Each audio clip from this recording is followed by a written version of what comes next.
ഇപ്പോൾ 2-3 ദിവസമായിട്ട് ന്യൂസിലും എല്ലാ സ്ഥലത്തും സോഷ്യൽ മീഡിയയിലൊക്കെ സ്പ്രെഡായി കിടക്കുന്ന ഒരു ഡിസീസാണ് ഈ HMPV. അത് റിയലി കോവിഡ് പോലെ സീരിയസ് ഡിസീസാണോ, അല്ലെങ്കിൽ നമ്മൾ സിമ്പിളി പേടിക്കാതിരിക്കണോ? അത് ഇപ്പം നമുക്കറിയത്തില്ല. പക്ഷേ നമുക്ക് ഈ ഡിസീസിൻ്റെ കാര്യം ഒരു വശം അറിയാം. റിയലി 2001 ഒരു ഡച്ച് സയൻറ്റിസ്റ്റ് ഫസ്റ്റായിട്ട് ഐഡൻറ്റിഫൈ ചെയ്ത ഒരു വൈറസാണ്. അത് റിയലി അവൈൻ റൂട്ട് എന്ന് പറഞ്ഞ ബേർഡ്സിൽ നിന്ന് നമുക്ക് ഫസ്റ്റായിട്ട് ട്രാൻസ്ഫർ ചെയ്ത് കിട്ടിയത് ഒരു വൈറസാണ്.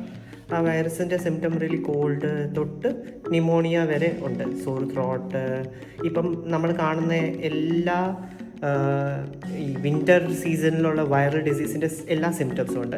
റിയലി റെസ്പിറേറ്ററി സിൻറ്റീഷ്യം വൈറസിൻ്റെ സിമിലറിറ്റി ഉള്ള ഒരു വൈറൽ ഡിസീസാണ്. റിയലി ഇത് 2001 തൊട്ടുള്ളതാണ്. അതുകൊണ്ട് ഇപ്പം പുതിയതായിട്ട് കേൾക്കുന്നത് അല്ല, റിയലി സീസണിൽ വരുന്നതാണ്. പുതുതായിട്ട് ഇതിൻ്റെ പുതിയ ഒരു മ്യൂട്ടേഷൻ ആയിട്ടുണ്ടോ എന്ന് ഇപ്പം വരെ അറിഞ്ഞിട്ടില്ല. ഇന്നത്തെ കെയർഫുള്ളായി ഇരിക്കുന്ന ഒരു ഏജ് ഗ്രൂപ്പുണ്ട്. അതെന്ന് പറഞ്ഞാൽ യങ് ചിൽഡ്രൻസ്, ക്യാൻസറിലെ ട്രീറ്റ്മെൻറ്റുള്ള ആൾക്കാർ, ഇമ്മ്യൂണോ കോംപ്രമൈസ്ഡ് ആൾക്കാർ, അല്ലെങ്കിൽ ഓൾഡ് ഏജ്, അവർ മാത്രം ഒരു സ്ട്രെസ്സ് അല്ലെങ്കിൽ ടെൻഷനായിട്ടിരുന്നാൽ മതി. ബാക്കിയുള്ളവർക്ക് ഇപ്പം വരെ അതിന് ഒരു സബ്സ്റ്റാൻഷ്യൽ എവിഡൻസ് ഇല്ല. അതുകൊണ്ട് take care and don't panic and follow us to learn more.